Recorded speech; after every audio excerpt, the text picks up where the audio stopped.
صحابہ اللہ کے نبی کے پاس بیٹھے ہوئے تھے تو اللہ کے نبی نے فرمایا کہ جانتے ہو جنت میں سب سے زیادہ داخل کروانے والی چیز کون سی ہے؟ جانتے ہو؟ سارے صحابہ اللہ کے نبی کی طرف متوجہ ہو گئے کہ اللہ کے نبی کیا بتاتے ہیں کہ صحابہ کے شوق جنت میں جانے کے تھے، صحابہ کے شوق تھے کہ اعمال کریں، کہ اللہ کو راضی کریں، اللہ کے رسول کو راضی کریں اور ہمارا ٹھکانہ جنت میں بن جائے۔ صحابہ کے یہ شوق تھے۔ جنگ چل رہی تھی تو ایک صحابی کے بارے میں اللہ کے نبی نے فرمایا کہ تم جنتی ہو، اور وہ کھجور کھا رہے تھے۔ جب اللہ کے نبی سے جنتی ہونے کی بشارت سن لی تو کھجور چھوڑ دی اور کیا کہنے لگے، اتنی دیر کے کھجور کھانے میں مجھے جو ٹائم لگ جائے کہ اتنی دیر میں جنت سے دور رہ لوں۔ کھجور چھوڑ دی اور جہاد کرنے لگے اور لڑتے لڑتے اللہ کے راستے میں شہید ہو گئے۔ صحابہ کے یہ شوق تھے۔ ہمارے تو شوق ہی بدل گئے ہیں۔ موبائل اچھا ہونا چاہیے، یہ ہمارے شوق ہے۔ گاڑی اچھی ہونی چاہیے، یہ ہمارے شوق ہے۔ ہمارا گھر اچھا ہونا چاہیے، کسی کا ایسا گھر نہ ہو، یہ ہمارے شوق ہے۔ میرا کپڑا ایسا ہو جو کسی کا بھی نہ ہو، جب پہن کے نکلوں لوگ مجھے دیکھیں کہ واہ کیا سوٹ پہنا ہے، یہ ہمارے شوق ہیں۔ میرے بھائیوں، صحابہ کے شوق جنت کے تھے۔ تو اللہ کے نبی نے فرمایا کہ بتاؤں کہ جنت میں داخل کرنے والی چیز جو سب سے زیادہ جنت میں داخل کرتی ہے وہ کیا ہے؟ صحابہ نے عرض کی یا رسول اللہ ضرور بتائیں۔ تو اللہ کے نبی نے فرمایا کہ دو چیزیں جو سب سے زیادہ جنت میں داخل کرنے والی، دو چیزیں۔ پہلی چیز اللہ کے نبی نے فرمائی کہ اللہ تعالیٰ کا تقوی، کہ اللہ کا خوف، اللہ کا ڈر۔ جھوٹ نہیں بولنا کہ اللہ کا ڈر ہے، غیبت نہیں کرنی کہ اللہ کا ڈر ہے، کسی کو گالی نہیں دینی کہ اللہ کا ڈر ہے، کسی کو دھوکہ نہیں دینا کہ اللہ کا ڈر ہے۔ پہلی چیز کہ اللہ کا تقوی ہو، کہ اللہ کا خوف ہو۔ تقوی کیا ہوتا ہے؟ ایک دفعہ عمر رضی اللہ تعالی عنہ نے ابی بن کعب رضی اللہ تعالی عنہ سے پوچھا کہ تقوی کیا ہوتا ہے، تقوی کسے کہتے ہیں؟ تو ابی بن کعب رضی اللہ تعالی عنہ نے عرض کی امیر المؤمنین، کیا آپ نے کبھی کانٹے دار راستے میں سفر کیا ہے؟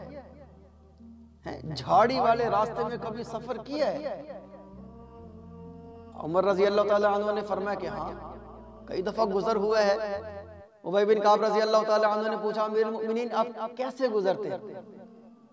تو عمر رضی اللہ تعالی عنہ نے فرمایا کہ بچا کر، اپنے آپ کو بچا کر، کپڑوں کو سمیٹ کر گزرتا ہوں کہ میرا دامن کسی کانٹے میں پھنس کے الجھ نہ جائے، پھٹ نہ جائے۔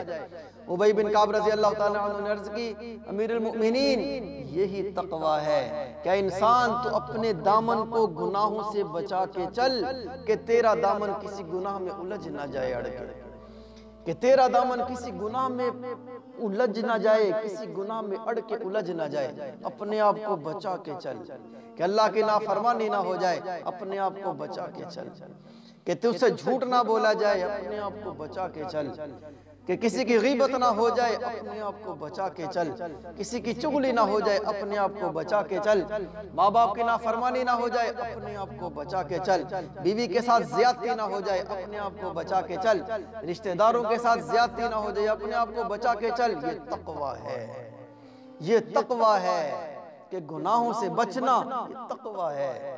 تو پہلی چیز جو سب سے زیادہ جنت میں داخل کرنے والی ہے، اللہ کے نبی فرما رہے ہیں کہ تقوی، اللہ کا ڈر۔ اور دوسری چیز جو سب سے زیادہ جنت میں داخل کرے گی، اچھے اخلاق ہیں، اچھے اخلاق ہیں، اچھے اخلاق ہیں۔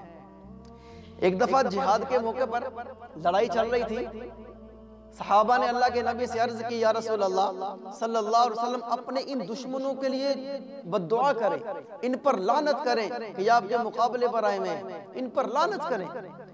تو اللہ کے نبی نے فرمایا انما بعثت رحمہ، میں تو رحمت للعالمین بنا کر بھیجا گیا ہوں، ولم ابعث لعانا، لعنت کرنے والا بنا کر نہیں بھیجا گیا۔ کہ اخلاق ہیں کہ لڑائی چل رہی ہے، کفار مقابلے میں ہیں اور ہمارے نبی کو نعوذ باللہ قتل کرنے کے در پہ ہیں، اور ان کفار کے لیے اللہ کے نبی کیا فرما رہے ہیں کہ میں لعنت کرنے والا بنا کر نہیں بھیجا گیا۔ یہ اخلاق ہیں۔ ہماری تو کوئی گاڑی پہ نشان ڈال دے ہم اس کی ماں بہنیں کر کے رکھ دیتے، ہمیں کوئی گالی نکال دے ہم اس کو قتل کر دیتے۔ بھائیو صبر کرنا، پی جانا، جو ظلم کرے اس کو معاف کر دینا، جو زیادتی کرے اس کو معاف کر دینا، یہ اچھے اخلاق ہیں کہ یہ وہ چیزیں ہیں جو سب سے زیادہ جنت میں داخل کرنے والی ہیں۔